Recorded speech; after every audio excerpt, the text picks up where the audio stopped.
I don't know where Utah is. Well, I know it's in America, but hold on, let me Google that. Is it in the middle or is it in the east? Oh, wait, Utah is it's like a big cube in the west. It looks like somebody drew that border on a map to solve some border disputes. They just like grabbed a ruler. They're like, "Yep, that's the border. There we go." Oops. I meant to say good luck, not GLK, whatever that means. Oh, perfect. Wait, has Daniel been playing in... Has he played the whole RLCS? Well, split. I almost said season, but has he played the whole RLCS so far in Utah? Has that been his consistent location? Oh, they're boot camping. I see. I see. Oh, I do remember I saw... I think I did see a tweet, actually, of Space Station in a car. So that makes sense. Okay, interesting to see that Joreuz is already trying to lose the kickoff to his back corner.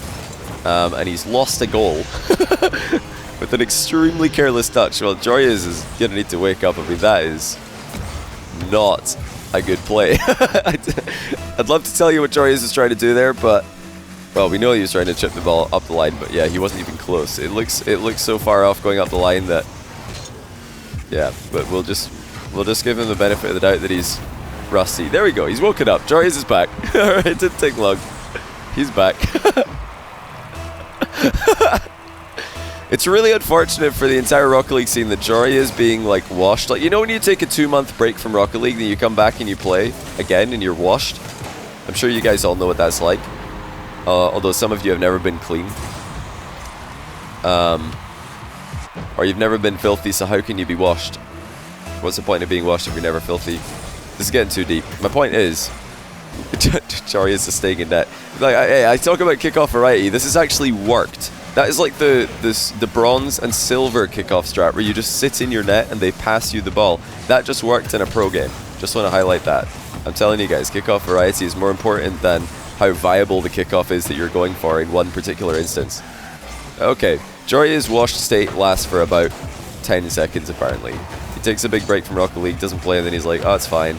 I'm washed for a grand total of 10 seconds. No big deal. I really feel like it'll be a similar thing with Daniel, though. These guys are very evenly matched, just like Appjack and AJ were. You know, similarly to Appjack and AJ, I expect the European player to be the aggressor for the most part in this one. Daniel, similarly to AJ, likes to defend by just reacting to what his opponent is doing and outplaying them. And he relies on his extremely powerful offense to just outplay whatever his opponent is defending with. And it's working so far in offense for Daniel.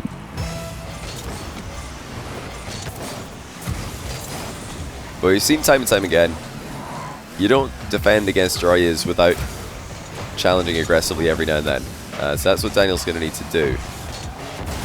Now, Joreuz might have actually saved his own shot there, but he didn't want to let it run right into Daniel. Oh, sorry.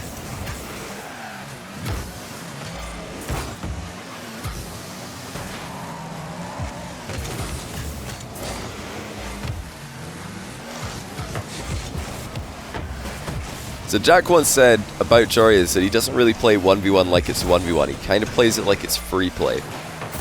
That, I think, is why Joreuz is so hard to play against. Is he's so unconventional, and he's so good at making up what he's doing on the spot. He's so good at improvising that it doesn't really matter if he, you know, plays a lot of ones. He can always come back in and play 1v1 well, because he doesn't play 1v1.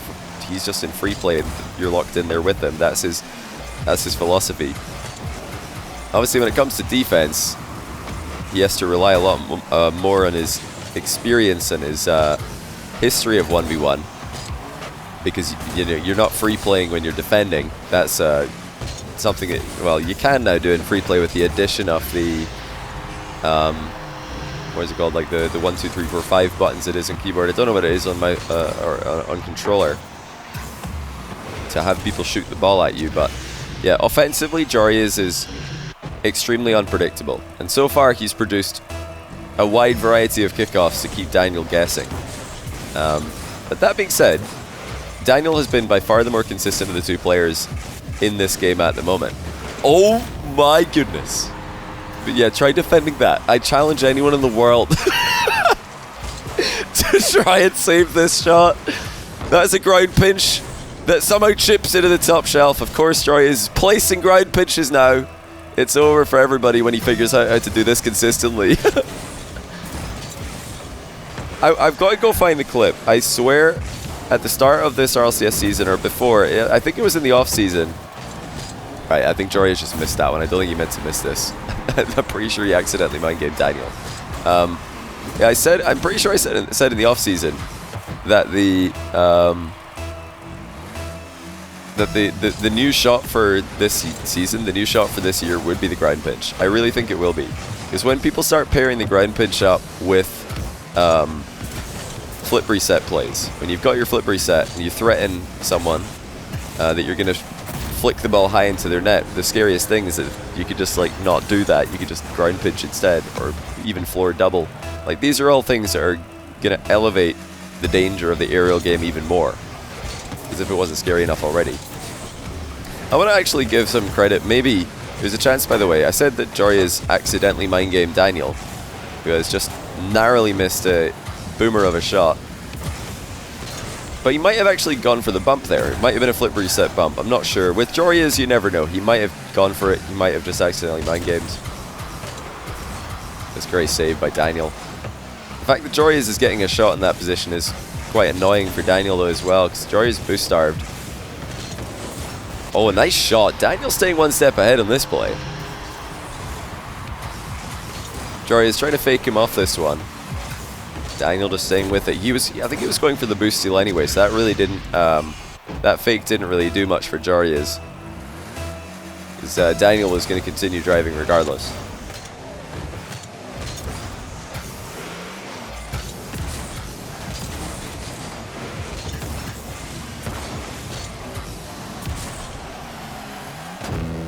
Apologies for the mute. Have to mute to clear my throat every now and then. This tricky position for Joreuz. Daniel's going to stay active. He could have maybe gone for a boost grab there, but he decided to try and make a possession play instead. Keep the shots coming. Joreuz not being too risky with the wall dashes there. Just wanted to space them out, make sure that he doesn't botch one of them. Nice little fake challenge there by Joreuz, but Daniel's not committed. He goes for another hard shot to the same corner. Joreuz lands wheels on the inside of the goal. That's going to slow him down. Not to the point where Daniel can turn around on this play. Daniel still has a boost advantage, but he hasn't had time to turn and attack Joreuz before Joreuz grabs some boost. Ooh! Oh, the floor pinch revenge! This time it's the bottom corner instead of the top shelf. Daniel double taps off the ceiling, clips it as it comes back up. It's more of a floor half volley of sorts, but beautiful regardless. To tie the game with only 11 seconds left. This game has just been two unbelievably gifted offensive players making each other look silly in defense. Uh-oh. Daniel might be the player who looked silly last though, because Joreuz has mind-gamed him on 0 seconds and will walk in the game winner. Daniel dives in high, afraid of the flick from distance, and he will not want to tell that tale again. That did not end well for him. 1-0 for Joreuz in the series. Oh, what a game. I've got to save that replay. Got to remember to look back on that one. My word. The goals in this one were unreal. Joreuz said he's like a 15-year-old kid. He has to go for that. What?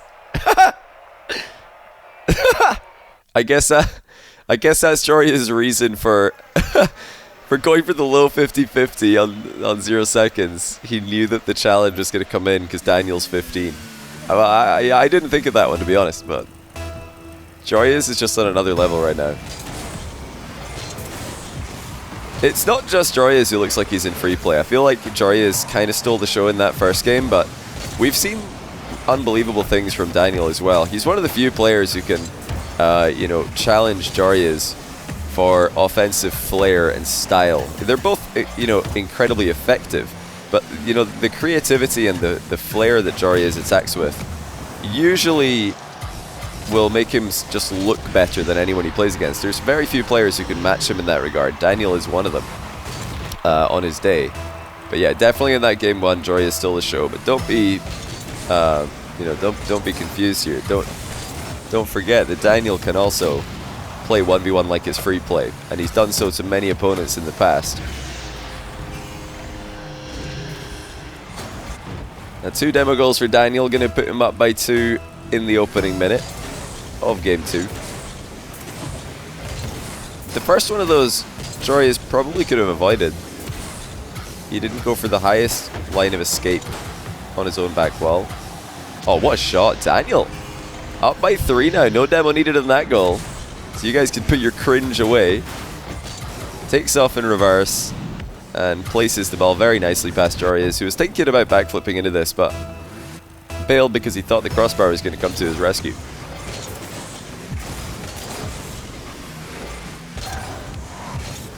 Daniel staying on the ball here, but Joreuz getting enough distance to back him up.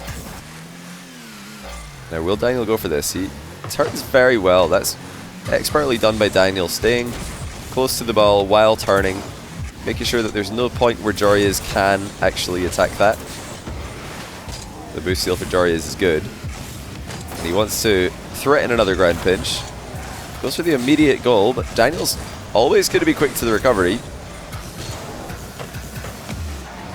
Joreuz swats away any potential rebound threat. Daniel's still very much in control of this game. In fact, he should be up by 4. That's usually a goal that Daniel will score. Wide open net, cross pitch. Joreuz out of position, grabbing boost in the corner.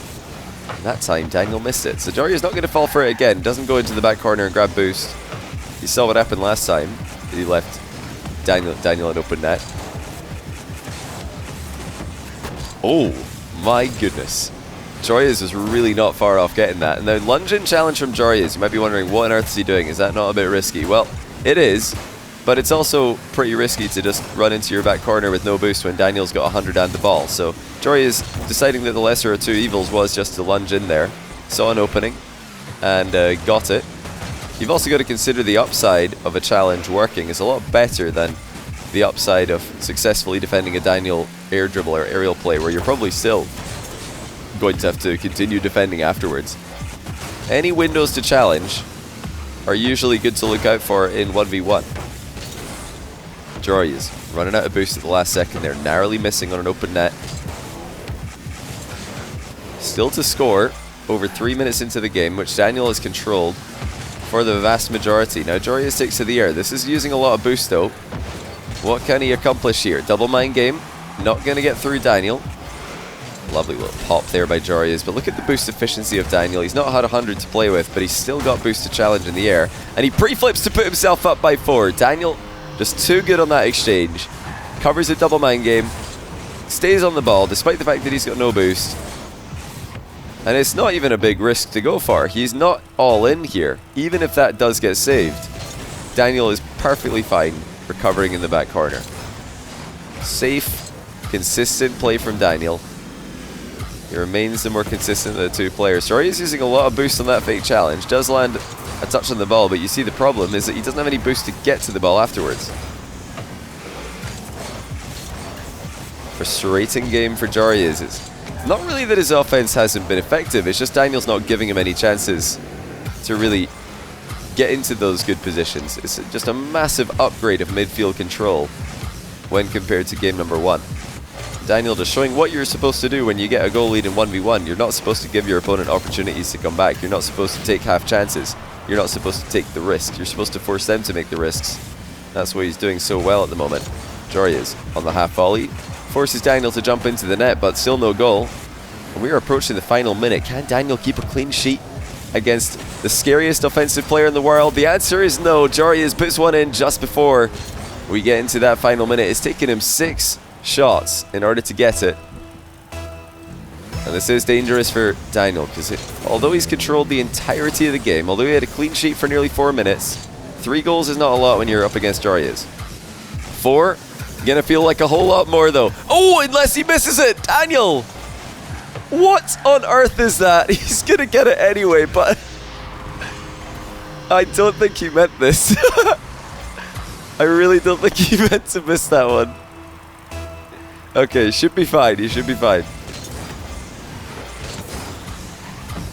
Joreuz is really not mixing up the kickoff as much as he did in game number 1, is he? I feel like game number 1 he half flipped into the corner, he stayed in his goal once, and although these are kind of silly kickoffs to do a lot, it worked every time that he did it. He got possession off every single one of those, so I'm surprised that he's just gone to very, very standard kickoffs in the second game, because that is definitely playing right into Daniel's strengths. He goes up by 6 goals, 7-1. Look at this from Daniel's POV. You can see Joreuz advancing, and he knows that the only way that Joreuz can come back from 5 goals down is by challenging in that position. That's why Daniel shoots. It counters the only winning condition that Joreuz has. A really good read of the position and also of the clock there by Daniel. Nice little bump attack there by Joreuz. He's going to get a goal off of this. This is an interesting one because he manages to get a reset and then last second drives down the wall into Daniel, who was positioning to collect that ball in the back wall rather than dodge into it. But still, way too much of a deficit here for Joreuz to come back from. Daniel able to keep him extremely quiet in this game, able to limit the chances that Joreuz gets to chances that are more manageable, chances that are easier for him to control the exchange in. And it all starts in the midfield. It's not because Daniel just defended the goal line any better in this game. He did defend the goal line exceptionally well, in particular on a double mind game that Joreuz tried to do, but this is mostly about midfield control for Daniel. That's how he's able to get a winning matchup here, I think. We'll see if he can keep it up in this game. Well, let's see if Joreuz actually decides to switch much up, though. He's gone to the menu. Could be a car change, could be a preset change. I'm looking out for those kickoffs as well, the weird kickoffs that Joreuz did in game number 1. I think they really helped him to throw Daniel off his game a little bit. When you're going for weird kickoffs all the time, it really gets your opponent out of their flow state because they have to think about what you're doing. He rage quit GG's.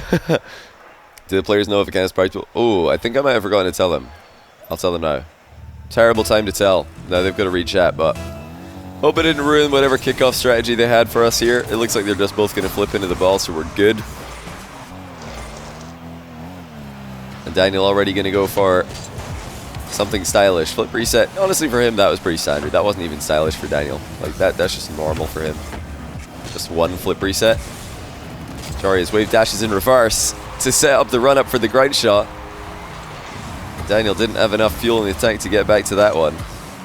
Interesting there by Joreuz. Wave dashing backwards might look silly, but it actually gave him a bigger run-up in the towards the ball. And what that does is it delays the point of impact of the ball. He could just wave dash forward and then dodge into the ball immediately, but that would mean that the shot's coming towards Daniel's goal from further away compared to the shot that he went, which is a bit harder to defend because it's so close to the net when it gets taken.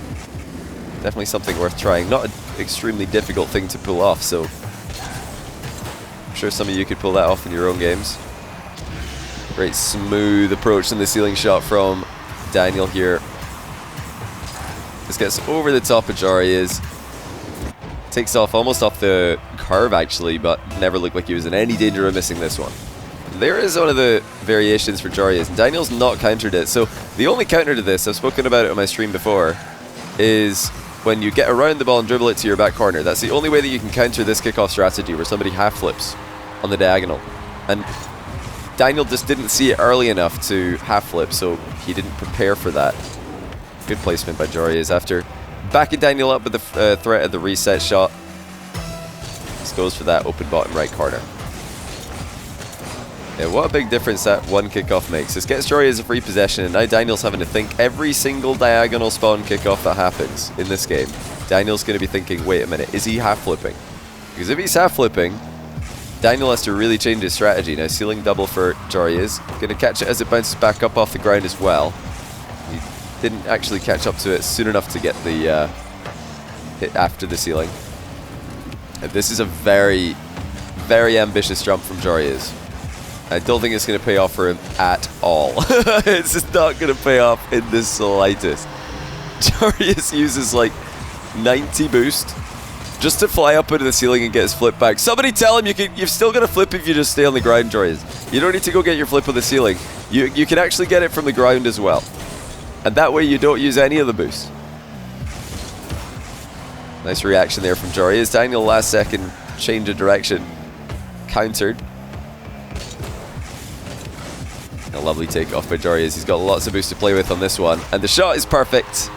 Daniel close to getting the save, but you can only cover so much of the goal when Joreuz is putting up shots that are that powerful and that well placed.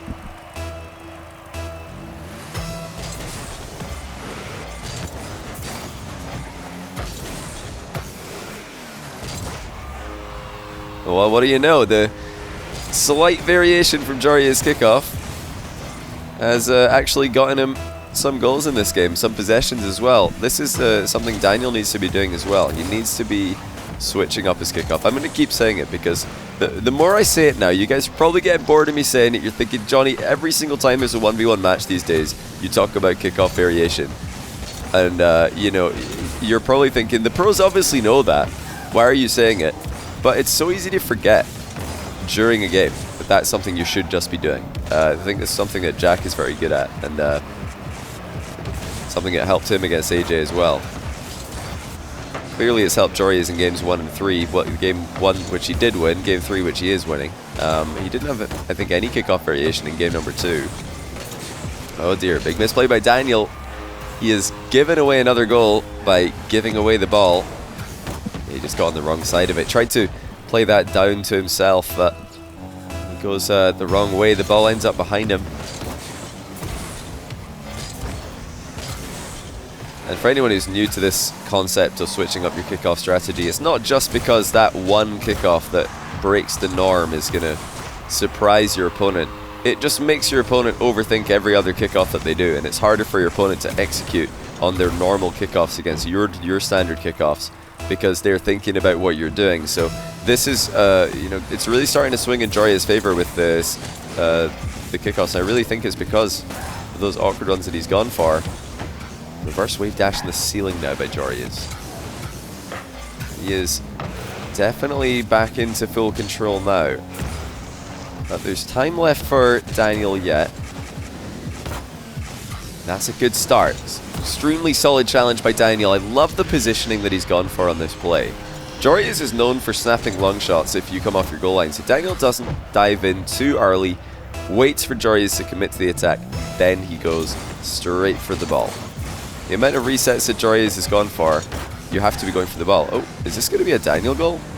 Almost a similar goal to the one Daniel gave to Joreuz, but Daniel being too far away. Daniel's actually landed backwards there. Joreuz saw him landing in reverse, so knew he didn't need to worry about a demo. Daniel definitely does. Still, though, he's able to come away with possession. Wave dash for Joreuz. A little bit of boost to lunge forward to the pre-flip. That's a very effective double challenge from Joreuz. Minute and 20 to go. Daniel, a player who's known for always getting maximum power, lacks a lot on that last play. Joreuz does it. He's denied by the bar with a pinch from his own back corner. Let's see what else Daniel can produce. He's starting to raise the difficulty of his shots. He has to, or else he will just be trailing by too great of a margin at the end of the game. Joreuz does well, and he's just going to keep it simple. You might be thinking, well, no he's not. He went for a pinch shot, but that is simple for Joreuz. I want you guys to understand the level that these guys are playing at. Single resets on the ball, pinch shots in your back corner, simple. That qualifies as simple for these guys. This air dribble for Daniel with a pre-flip double, simple. That's that's easy for him. That's a consistent shot. He's scoring that every time, except for the fact that Joreuz is there to prevent it. Joreuz, with just over 20 seconds now less to defend, knows that all he has to do is stay goal side and force Daniel to outplay him. Daniel going to try and get one more. It's a lovely little chip to keep himself in the game. It's possible. Well, what can you really do on the straight spawn? That's the worst kickoff you can get if you're trying to get a quick goal, and it doesn't look like it's going to happen. Even if Daniel goes as fast as humanly possible, it's just not going to work. And Joreuz puts himself up by 2-1.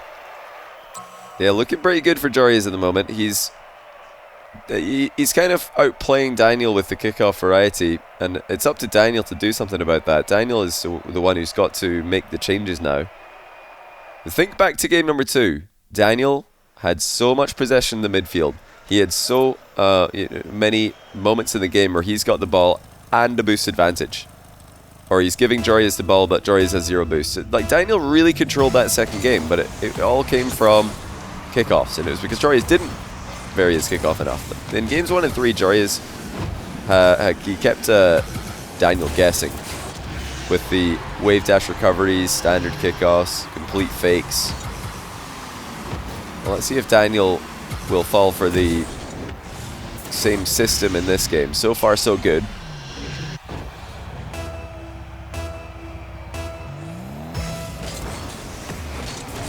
Nicely done by Daniel, pushing to the outside, but look at Joreuz quickly recovering with that wave dash. You've got to also think that Joreuz switched to the Fennec because he wanted to have more of a favourable 50-50. Well done by Daniel. Now he's going to have a chance here. Oh, it's just in. Well, I thought he was going to need to read a bounce off the crossbar here, but it dipped last second into the net, so he's not going to need to read an awkward bounce. It looked for a second like that was going to bounce on the goal line. The only really bad thing that can happen there is if it bounces down and then bounces up right in front of the goal, but luckily for Daniel, that is not what occurred. Now Joreuz is up here. Daniel saw him a mile away. He decides to just play for the boost and the possession, but Joreuz is right on him already. Daniel might be surprised by his presence, but great reflex save by the young American. He will be demoed in the following run down the line, but that was a great reflex stop on his own goal line. Joreuz snaking towards him, flicks towards the top corner, and it is saved by the post and the crossbar combined. Daniel barreling through a challenge, gets the boost as well, so he's going to have part of an open net to aim at here, and he gets it.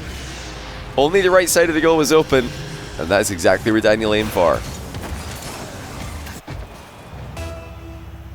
Very back and forth series here. This is reminiscent of game number 2, where Daniel had full control. And it looks like we're going to be in the same position as game number 2 as well. 4 goal difference, with Daniel once again being the one in front.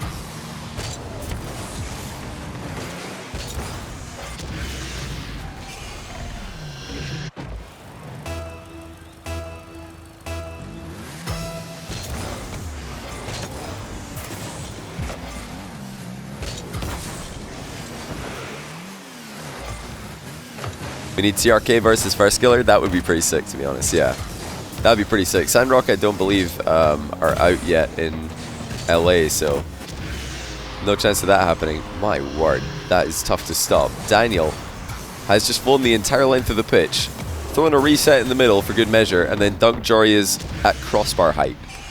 That is pretty efficient gameplay.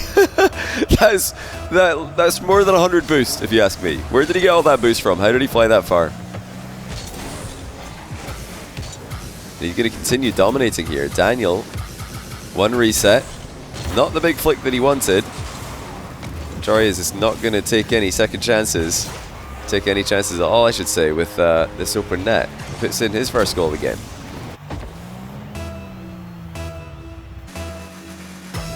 Why are a ton of high-level pros switching from 110 to 109 FOV? It's because they're edgy and cool. And if you're not cool, you wouldn't understand, so... Sorry. What? Excuse me, Joreuz. What on earth have you just done? What?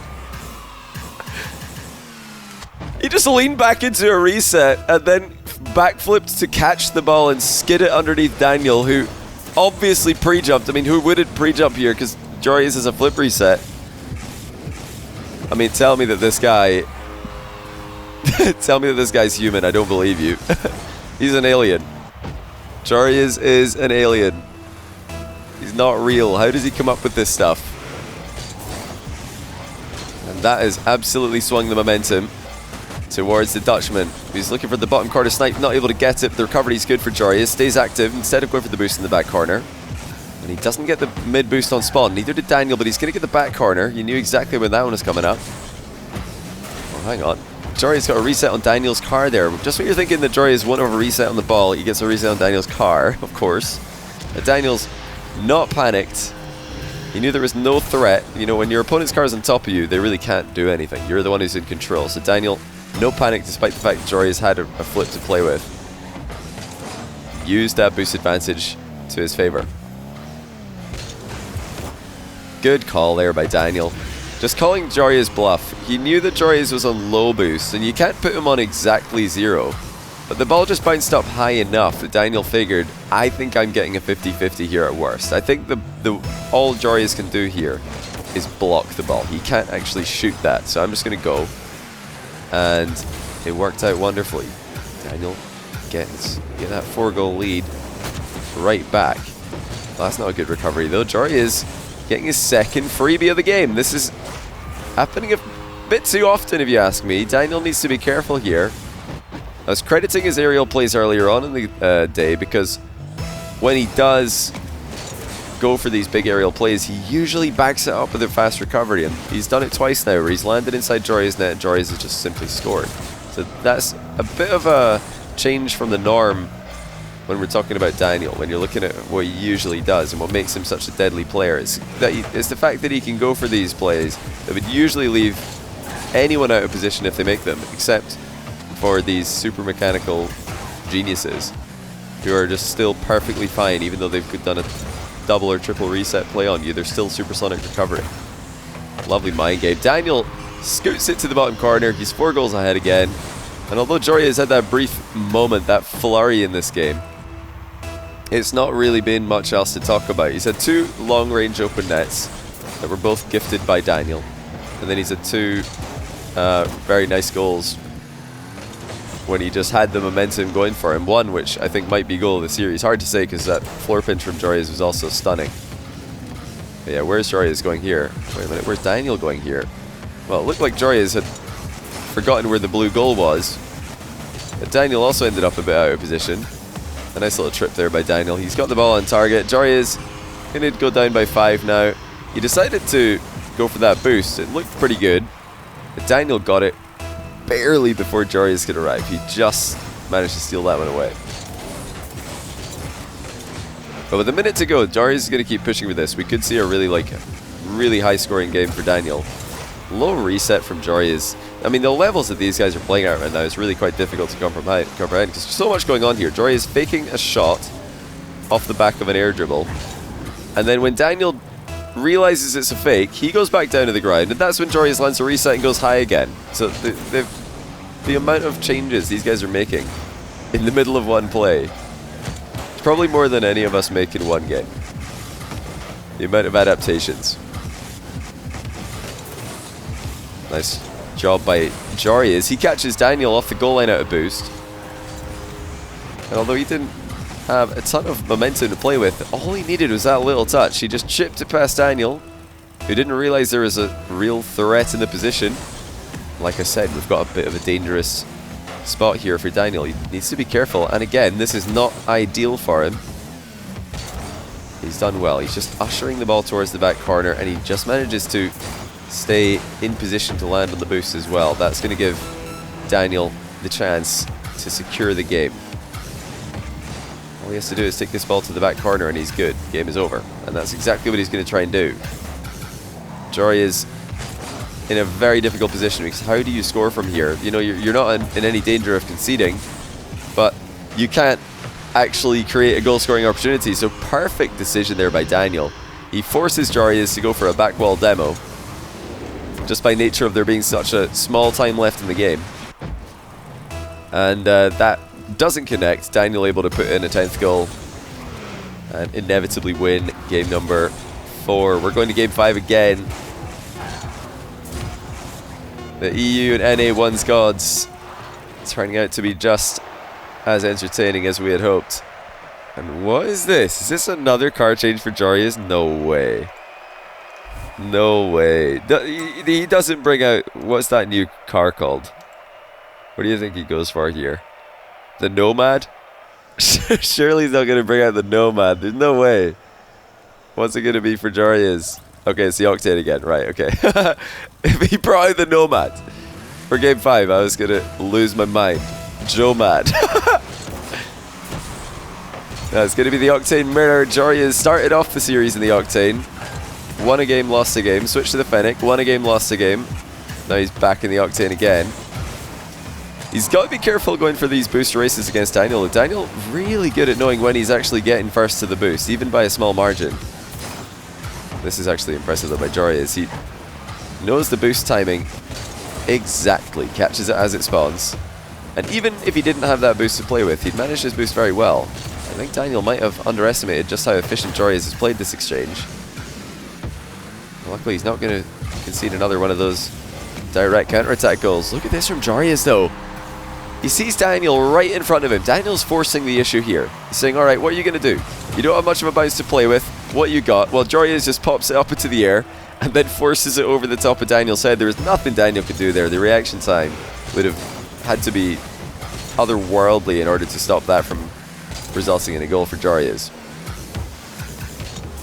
Daniel ties it immediately with a reverse 45-degree flick across the net. Joreuz had to back off to the corner after losing out on the boost. And even though he went directly back to net, he still couldn't keep that one out. And Daniel get one on the board for North America. AJ Appjack. Well, I'm going to spoil it. Mute right now for 10 seconds if you don't want to know the result of AJ Appjack. And then close Twitch chat as well. Okay, the result was overtime victory for Appjack in game 5. Okay, welcome back to everybody who muted. You should absolutely not be looking at Twitch chat if you don't want to get the result of that one spoiled, just to let you guys know. In fact, I feel like I'm a hypocrite for putting it on screen, but yeah, you're just gonna have to like not look at that corner of the screen. Just don't look. It's on the screen. Ignore it. Ignore it. Everybody, fill the chat with emotes so nobody gets spoiled.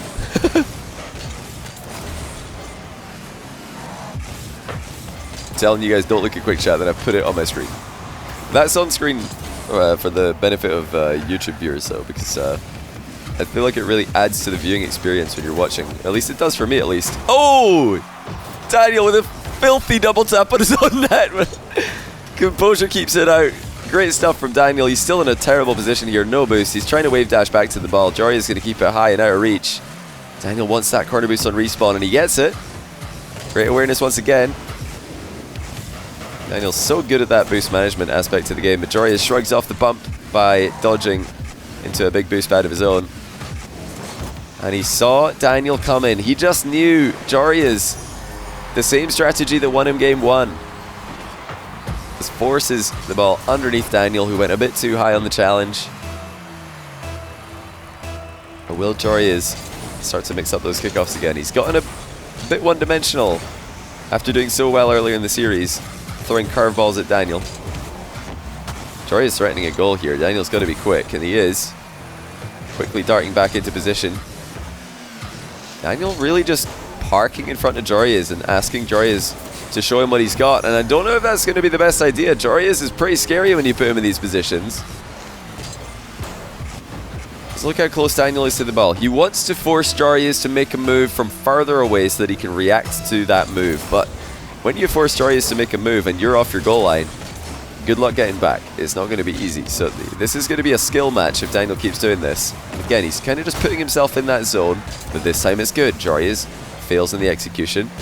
Daniel will not miss the open net. First touch looked a touch heavy, but he took his time, got ahead of the ball. He does come back within one. Still long time left in the game though. This is not going to be one of those games at this time where Joreuz looks to time waste.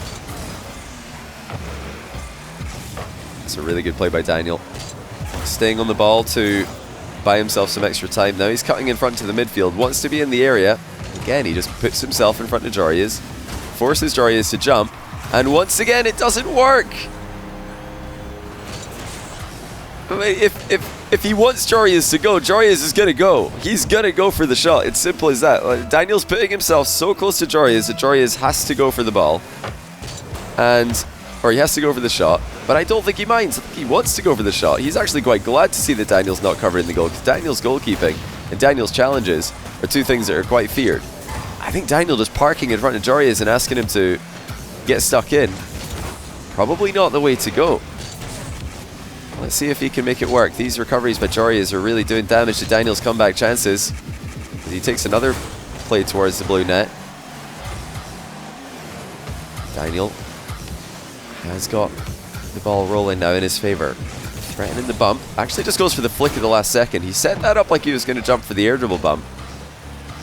Going straight towards the net, but actually wanted to flick with a very disguised approach. It's so difficult to get big flicks when you don't have an angle to work with, though. Daniel, such a good player with the reverse 45, but even he would rather have a small angle to work with. Great demo by Daniel. Joreuz is kind of forcing himself into an awkward position there, but he spawns near post. Joreuz is so intelligent with the spawn, unlike AJ earlier, who spawned on the wrong side. Showing that he's not just about the mechanics, but also has the IQ. Unfortunately for him, so does Daniel, as he mind games the great mind of Joreuz to come back within one. What is chat talking about Scrub versus First Killer? Is First Killer in here calling out Scrub? I've not been reading chat much, I missed that. I saw everybody spamming. Surely there's no way. First Killer's in way too good form. Surely there's no way Scrub can beat First Killer right now. Surely. Oh, look at Daniel. He's gone twice in a row underneath Joreuz, and that one might have annoyed Joreuz a little bit. He's motionless in the aftermath. But Daniel having a reset here forced Joreuz to go. Daniel really just forcing the misplay there. Whose is it going to be? Joreuz had the wave dash there to recover with. Now he's tripping up Daniel on the landing. Daniel's backed off. Joreuz has a lot of space on the left-hand side of the field. Decides to go directly towards the goal. It's that same play. He's 15, so he has to go, Joreuz is thinking. But that time going was effective. Daniel back on the ball. Just over 20 seconds left. Joreuz forced to just stay on this one, but that's not going to work. Can Daniel get there? Not quite in time. He just didn't have the pace. He didn't have the boost. The net was staring at him. It was wide open, but he just couldn't get there and forced the issue. And now here comes Joreuz. Oh, what an unbelievable change of direction. Oh my word. Joreuz makes it look as if he's going to the far post, but he's going near post with the ceiling shot. What? Daniel has 5 seconds to somehow get a comeback. That goal was worthy of winning any series in Rocket League history, but let's see if Daniel will have any opportunity. Joreuz is going to keep this up, and he's into the air with the next chance. One reset, and then into the ground it goes. GG's. What a series between these two. NA and EU only separated by 1 goal differences in Game 5s on both of these series today, but well deserved there by Joreuz to pull a play like that out of the bag at a tie game. That's very, very impressive. That is very impressive.